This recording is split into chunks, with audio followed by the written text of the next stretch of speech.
चरणों में दे दो ठिकाना मुझे, गुरुवर चरणों में दे दो ठिकाना मुझे, मैं भटकता हूँ ओंकार भोले ओंकार तू आयो शरण तेरा शंभु का।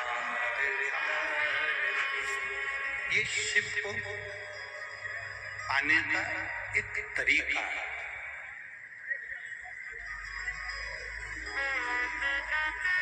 शिव तक पहुंचने का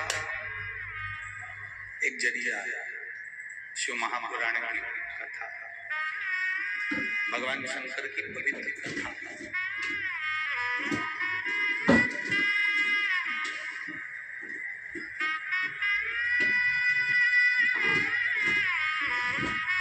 शिव मंदिर तक आप अगर पहुंच रहे हो, भगवान शंकर के चरणारविंद तक यदि आप जा रहे हो, रिटर्न बाहर की आवाज अंदर आ रही है, अंदर की आवाज खुल नहीं पा रही है।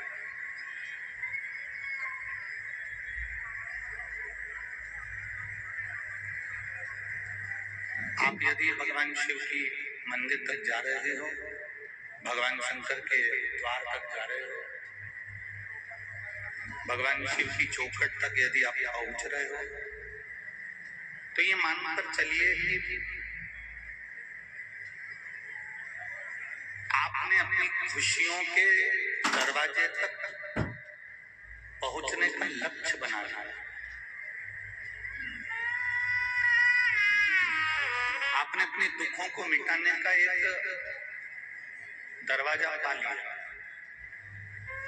आपने अपनी तकलीफों को मिटाने के लिए एक द्वार चुन लिया।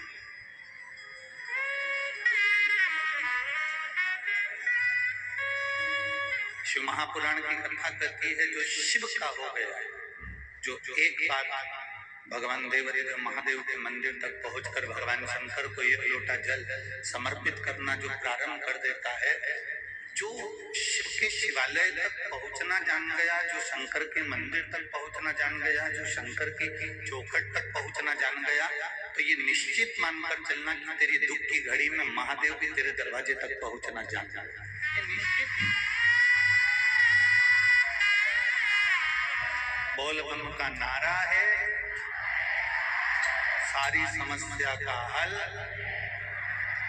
आप उस तक पहुंचे हो, वो आप तक पहुंचे।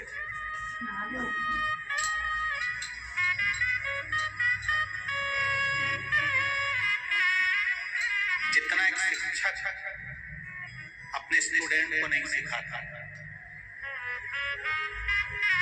जितना एक गुरु अपने चेले को नहीं सिखाता, जितना एक माता पिता अपने बच्चे को नहीं सिखाता,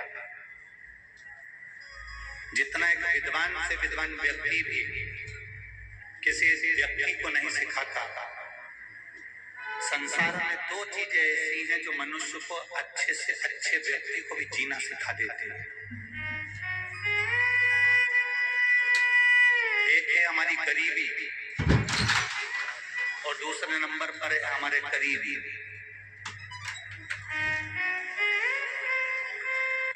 एक गरीबी, एक करीबी। करीबी का मतलब होता है जो हमारे करीब में रहने वाले हैं, हमारे परिचित हैं, हमारे साथ उठने बैठने वाले हैं, हमारे साथ रहने वाले हैं, हमारे संग चलने वाले हैं, हमारे साथ आगे बढ़ने वाले हैं, हमारे कदम से कदम मिलाकर चलने वाले हैं, ऐसे करीबी।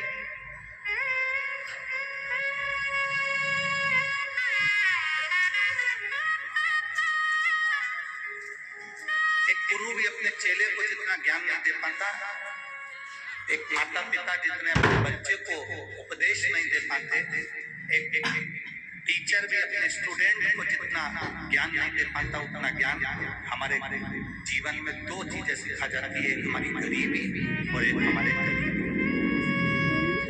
गरीबी भी हमको बहुत कुछ सिखाती है। गरीबी इतना सिखा जाती है कि हमारे पास में कुछ भी नहीं है, एक रुपया नहीं है। जब आपके पास में कुछ भी नहीं होता, तब आपको देने वाला भी कोई नहीं होता। जब आप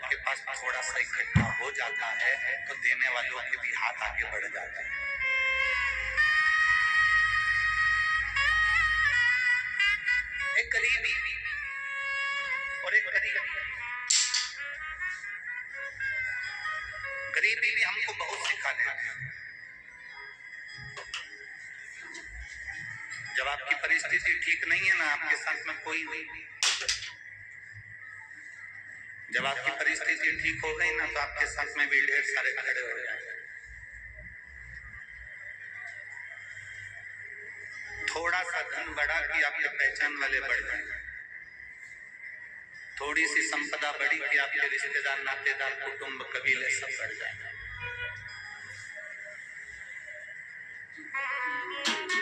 एक गरीबी व्यक्ति को बहुत अच्छी जिंदगी जीना सिखाता है, बहुत अच्छी। पर हमको लगता है कि हमारी गरीबी ने हमको तोड़ दिया। ना ना ना, किसी की जिंदगी में जो गरीबी आती है वो व्यक्ति को तोड़ने के लिए नहीं आती है। हमने पहले कथा में वर्णन किया था, शायद कुशीनगर के भक्तों ने भी सुना होगा कि रेस का जो घोड़ा होता है, हमने कथा में कहा था, रेस का जो घोड़ा होता है, वो रेस का घोड़ा उसको नहीं मालूम कि मैं रेस में खड़ा हूं, उसको नहीं मालूम कि मुझे रेस लड़ना, उसको नहीं मालूम कि मुझे रेस जीतना। रेस का घोड़ा ग्राउंड के अंदर जाता है, खड़ा हो जाता है, उसका मालिक उस पे बैठ जाता है। मालिक जितना जितना उसको मारता है, मालिक जितना जितना उसको पिन चुभोता है, घोड़े को दर्द होता है, घोड़े को कष्ट होता है और घोड़ा दौड़ता है। घोड़े को कष्ट होगा, घोड़ा दौड़ेगा, घोड़े को तकलीफ होगी, घोड़ा दौड़ेगा। मालिक घोड़े के ऊपर बैठा हुआ और घोड़े को कष्ट दे रहा है, घोड़े को तकलीफ दे रहा है, घोड़े को दर्द दे रहा है, तो घोड़ा दौड़ रहा है। घोड़े को नहीं मालूम कि मुझे रेस में खड़ा करा गया है, घोड़े को नहीं मालूम कि मुझे रेस जीतना है।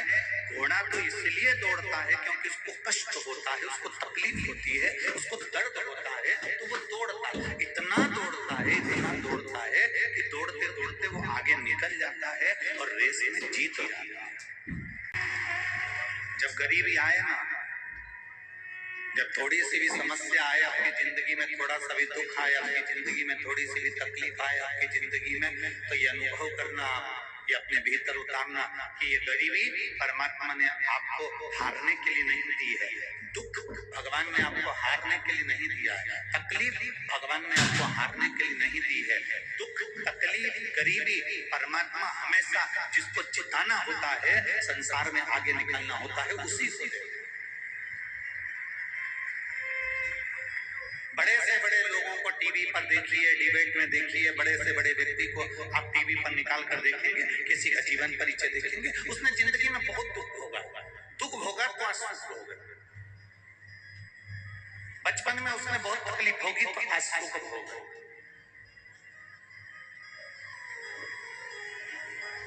थोड़ी तकलीफ जिंदगी में आती है तो हमको सिखाने के लिए आता है, थोड़ा दुख हमारे जीवन में आता है तो हमको सिखाने के लिए आता है।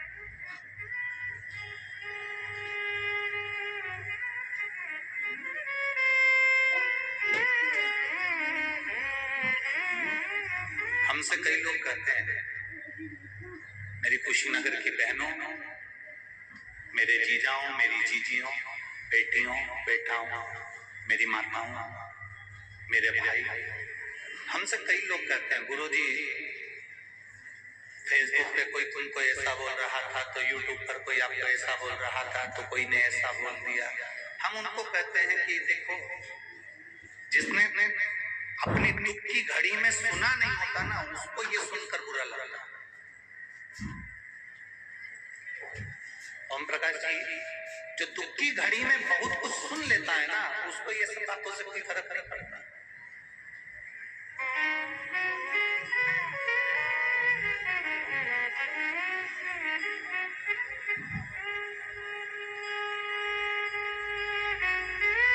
बहुत जो सुनता है, बहुत सुनता है, फिर बाद में उसको कोई कुछ भी कहे, उसको कोई फर्क नहीं पड़ता, कोई फर्क नहीं। दरवाजे में हमारी उंगली आ जाए, दरवाजे में कभी कभी आपकी भी उंगली फंस गई होगी, आ गई होगी। दरवाजे में अगर उंगली आ गई तो वो दरवाजे की उंगली इतनी सुन्न पड़ जाती है कुछ देर के लिए, उसको यूं भी करो तो मालूम नहीं पड़ता, क्योंकि उस पर इतना दबाव पड़ गया, इतना दबाव पड़ गया कि उंगली पर कोई असर होता ही नहीं। वो उंगली दरवाजे में इतनी दब गई कि उस पर कोई इफेक्ट पड़ ही नहीं रहा, कोई अंतर ही नहीं रहा, कोई असर ही नहीं रहा।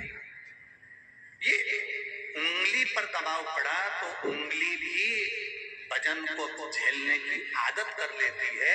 उसी तरह जिसने अपने माता पिता के ताने को सुन लिया, पिताजी ने गाली बककर कह दिया, अपशब्द कहकर कह दिया, माँ ने ताने मारकर कह दिया, तो थप्पड़ लगाकर कह दिया। दुनिया के बच्चों को लगता है कि मेरे मम्मी पापा मुझे गाली देते हैं, अपशब्द कहते हैं, ताने देते हैं। दुनिया के लोगों को लगता है सास बहू को गालियां देती है, अपशब्द कहती है, ताने देती है। और इतना अंदाजा रखना कि जिसने जिंदगी में आज सुन लिया वो आगे नहीं सुनेगा और वो बहुत बोल्ड होता जाएगा, बहुत प्रबल होता जाएगा।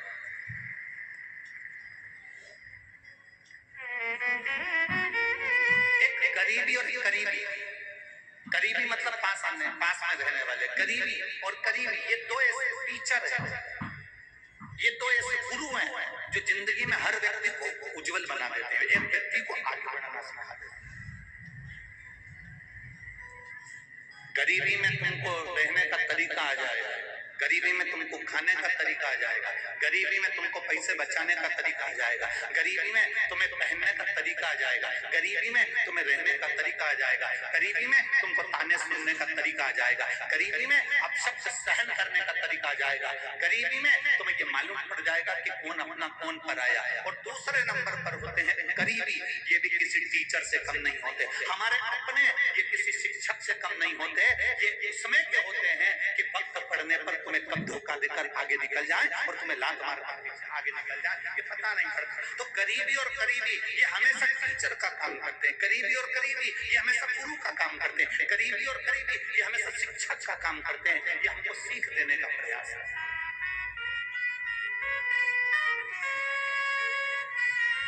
कोई दूसरा नहीं होता हमको सीख देने वाला। आप शिव महापुराण की कथा को देखिए, भगवान शंकर बैठे हैं, शिव जी बैठे हैं और माता पार्वती जी ने आकर उनके आंखों पर अपने हाथ रख दिए।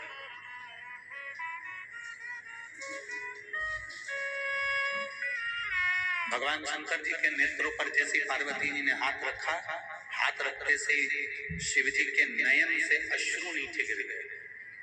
अश्रु से एक बेटा हो गया जिसका नाम था अंधकासुर,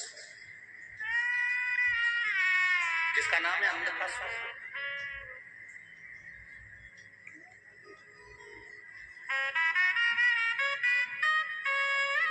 अब शिव जी के नेत्रों से प्रकट हुआ है, माता पार्वती जी ने उसको गोदी में लिया है, पार्वती जी उसको अपना पुत्र कह रही हैं, बेटा कहकर दुलार कर रही हैं। ये शंकर जी का करीबी हुआ कि नहीं? जम के बोलो जरा, करीबी है ना? शिव जी का करीबी है क्योंकि शंकर के नेत्र शुरू से प्रकट हुआ है।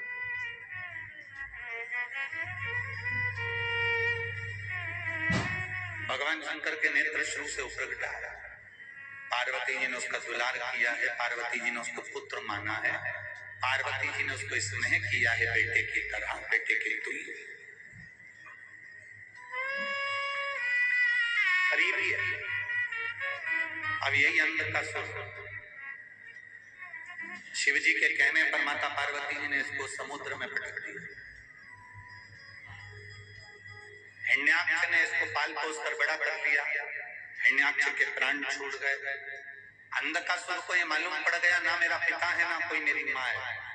उसने ब्रह्मा जी का वर प्राप्त करा, ब्रह्मदेव से कहा कि मुझे वर दीजिए कि मैं कभी मरूं नहीं, ये मुझे वर चाहिए।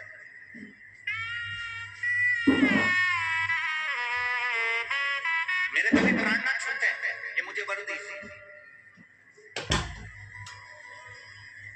और संसार सागर में जिसने जन्म लिया है उसको जाना है। मेरे राम जी भी अगर इस पृथ्वी पर आए हैं तो वो भी गए हैं, मेरे भगवान कृष्ण भी इस पृथ्वी पर आए हैं तो वो भी गए हैं, मेरे भगवान गौतम बुद्ध भी इस पृथ्वी पर आए हैं तो वो भी गए हैं। संसार सागर में जिसने जन्म लिया वो गया, पर कुछ कर्म अच्छा कर कर जा, कुछ नेक कर्म कर कर जा। रामकृष्ण परमहंस है, मीराबाई है, कर्माबाई है, स्वामी विवेकानंद जी हैं, नरसिंह मेहता, प्रहलाद, ध्रुव, कुछ अच्छा कर्म कर कर जा। और मत बुरे कर्म करो वरना पछताएगा, भगवान की आंखों से तू बच नहीं पाएगा, तू बच नहीं पाएगा। अरे ओ अज्ञानी मत कर नादानी, अरे ओ अज्ञानी मत कर नादानी। तेरे कर्म का फल भी तू ही पाएगा, जैसा किया तूने तेरे आगे आएगा। मत बुरे कर्म कर बंदे वरना पछताएगा, भगवान की आंखों से बच नहीं पाएगा, तू बच नहीं पाएगा। अरे ओ अज्ञानी मत कर नादानी, अरे ओ अज्ञानी मत कर नादानी। क्यों हम अच्छे कर्मों को छोड़कर बुरा कर्म क्यों करते?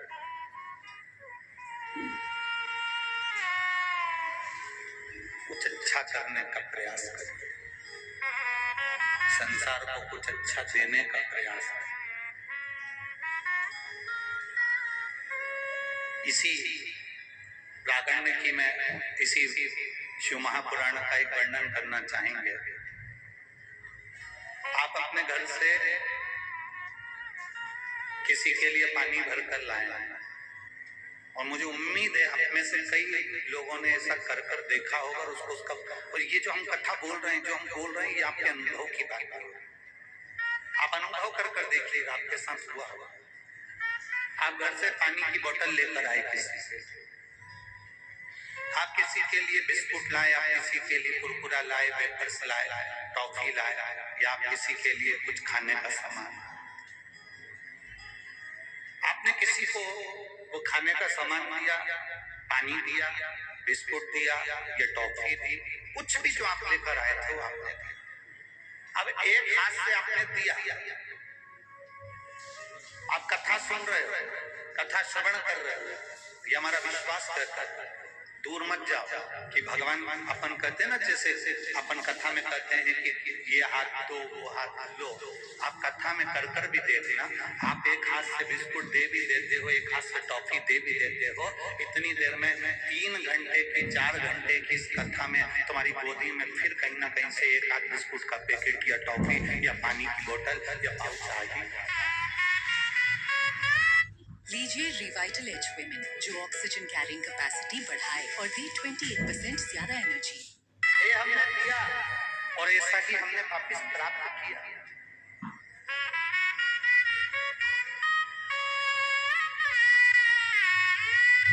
हमें यहाँ का तो नहीं मालूम, पर पूनम दीदी कभी मौका लगे तो आप रात्रि को तो आप लोग आते होंगे दर्शन करने यहाँ पर, और मैं कुशीनगर वालों से निवेदन करूंगा, ऐसा नजारा कभी नहीं देखने को मिलेगा। कभी रात्रि को आकर जितने शिव भक्त यहाँ सोते हैं, उनके भजन, उनका कीर्तन, उनकी भक्ति का दर्शन करिएगा। शायद ये वापिस मिले ना मिले, इसका दर्शन जरूर करिए। आपने करा? यहाँ रात्रि के समय पर जो आनंद बरसता है, रात्रि के समय पर श्री शिवाय नमस्तुभ्यम, भगवान शंकर की भक्ति, भजन, माताएं बड़े अलमस्त होकर, बड़ी अपनी मस्ती में, किसी से मतलब नहीं। शादी में तो नाचोगे तो दूसरे को दिखाने के लिए नाचोगे। यहाँ कौन है? यहाँ तो सीवर वाला महाराज भी दिन में कथा कर कर चले जाता है। रात्रि को कौन है? केवल एक देवाधिदेव महादेव और उसका गण यहाँ पर रहता है।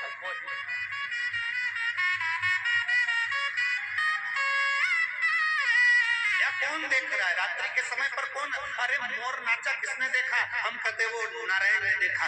आप कथा के पंडाल में बैठकर भगवान का भजन करते हो, रात्रि को कीर्तन करते हो, मंत्र जाप करते हो, नाम स्मरण करते हो, ये मत सोचना मुझे कौन देख रहा है, देखेगा वो, अपने को नहीं देखे। शादी में जाते हो, जम के तो बोलो, लिफाफा देकर आते हो, नाम लिखते हो। जब तुम शादी में गए, सबने देख लिया तुमको कि भानु प्रताप आया है, तो फिर लिफाफे में नाम लिखने की जरूरत क्या है?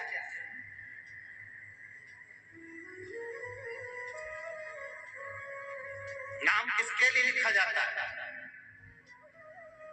जिसने नहीं देखा हमको कि हम शादी में आए हैं, जिसने नहीं देखा हमको कि हम शादी में आए थे, हमारा काम था, हमने लिफाफा दिया, नाम लिख कर दे दिया, उसने उसको रख लिया। बाद में जब लिफाफा खुला, उसमें नाम निकला भानु प्रताप, राम किशन, हरि किशन, लीलाबाई, कमलाबाई, उसमें नाम निकला। तो लोगों ने कहा कमलाबाई भी आई थी, तो इतने में किसी ने कहा हम, हाँ मेरे से तो मिल के गई। उसने कहा हमसे तो नहीं मिली, हमको दिखी नहीं, पर लिफाफे से मालूम पड़ा कि आई थी। उसी तरह आप आते हो शिव महापुराण की कथा में, आप बैठते हो भगवान शंकर की कथा में, आप बैठते हो शिव महापुराण की कथा में। जब पूरी कथा चलती है, बीच में भजन आता है, भजन के बीच में श्री शिवाय नमस्तुभ्यम बोला जाता है। तुम और हम दोनों मिलकर जब श्री शिवाय नमस्तुभ्यम बोलते हैं, तो ये समझ लेना कि हमने उस महादेव को एक लिफाफा भेज दिया, जिस लिफाफे में नाम लिखकर भेजा है कि ये परमात्मा हम तुम्हारे नाम का स्मरण उच्चारण। एक नाम कीर्तन का एक महत्व है, भगवान की अविरल भक्ति का एक महत्व है।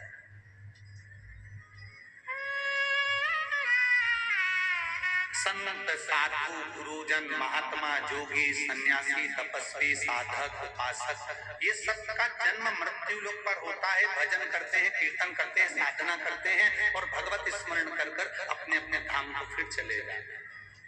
साधना करी और चले। आज हमारी भारत की भूमि के बहुत विद्वान प्रबल संत आचार्य भगवान चलते फिरते तीर्थ, चलते फिरते मंदिर, चलते फिरते ग्रंथ, श्री आचार्य भगवान श्री श्री विद्यासागर जी महाराज, जिन्होंने अपने संपूर्ण जीवन में तप ज्ञान, दुनिया के लोगों को सत्मार्ग बताना, भगवत मार्ग बताना और एक अपने जीवन में एक प्रेरणा प्रदान करना। आज हमारे बीच में आचार्य भगवान श्री श्री विद्यासागर जी महाराज, जो जिन्होंने अपनी ज्योति को परमात्मा में विलीन किया है।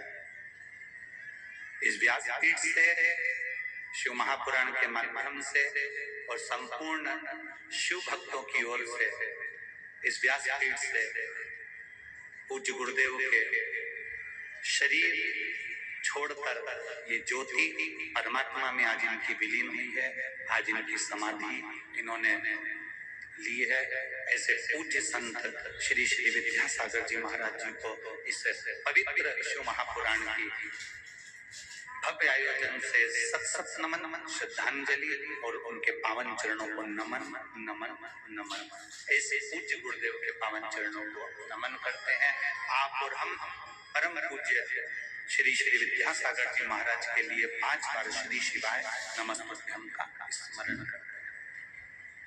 श्री शिवाय नमस्तु शिवाय नमस्तु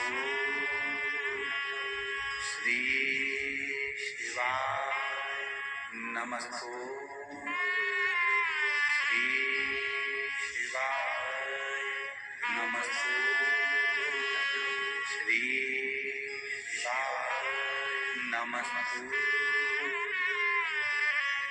आज भारत की भूमि पर एक संत का जाना, ये पूरे भारत की भूमि पर बहुत बड़ी क्षति है। जैन मुनि संत श्री विद्यासागर जी महाराज कोई साधारण नहीं थे, जिन्होंने तप बल के माध्यम से जनमानस को प्रेरणा दी।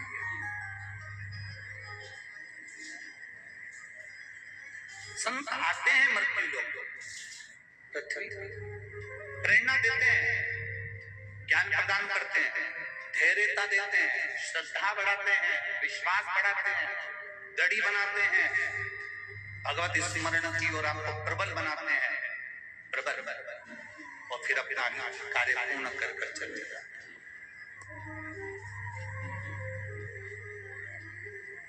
शिव कथा कर रही है, एक करीबी और एक करीबी, ये बहुत बड़े टीचर, बहुत बड़े शिक्षक, बहुत बड़े शिक्षक, ये हमको प्रेरणा देते रहे। जितने भी हमारे करीब में रहने वाले होंगे, जितने हमारे नजदीकी होंगे, एक दिन यही हमको ज्ञान देकर जाएंगे। बेटी से प्रेम होता है, एक दिन बेटी भी आपको ज्ञान दे देगी। जमाई से प्रेम होता है, एक दिन जमाई आपको ज्ञान दे देगा। बेटे से प्रेम होता है, एक दिन बेटा आपको ज्ञान दे देगा। बहू से प्रेम होता है, एक दिन बहू आपको ज्ञान दे देगी। स्वयं कपिल देव जी महाराज का संवाद करता है, अपनी माता देवती को ज्ञान प्रदान करता है।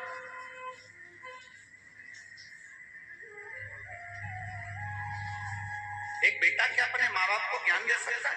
यहाँ कपिल मुनि का संवाद कर रहा है, अपनी माता पिता को ज्ञान दिया, अपनी माता देवती को ज्ञान दिया। माँ किस प्रपंच में पड़ी है, किस संशय में पड़ी है माँ? ये शरीर वापिस नहीं मिलने वाला, ये मानव की देह वापिस नहीं मिलने वाली, बहुत मुश्किल से मिली है, बहुत मुश्किल से।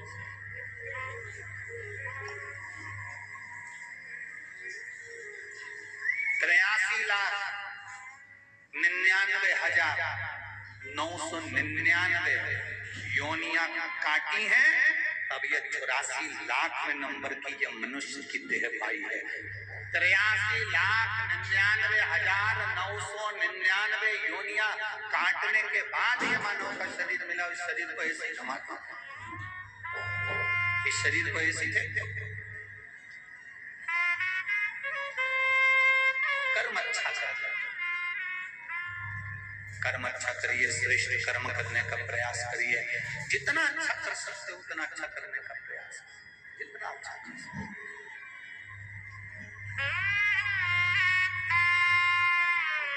और मेरे भोले तेरा सहारा है,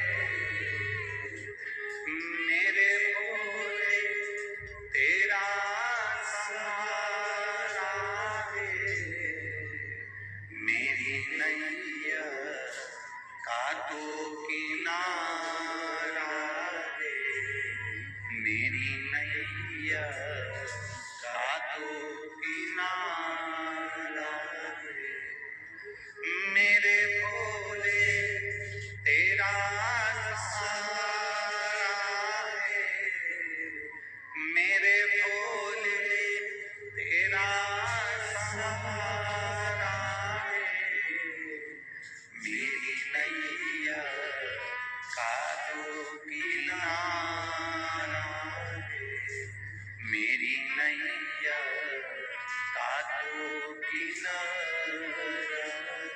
मिला। अच्छा अच्छा 83,99,999 योनियां काटने के बाद ये 84,00,000 नंबर की यह मानव की देह मिली है। इस मानव की देह को व्यर्थ मत जाने देना। अगर एक लोटा जल तुम शिव जी को समर्पित कर रहे हो तो तुम्हारी जिंदगी कभी बेकार नहीं हो सकती, क्योंकि शंकर को चढ़ाए गए जल का स्पर्श इस शरीर को हो जाता है तो ये शरीर भी पवित्र बन जाता है। अभी पारसमणि, आज कोई सुबह पूछ रहा था, गुरुजी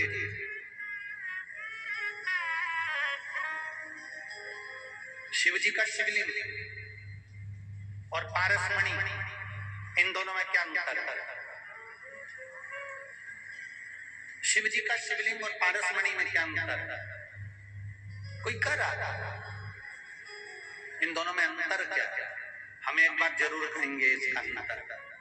पारसमणि और भगवान शंकर के शिवलिंग में एक अंतर भारी है।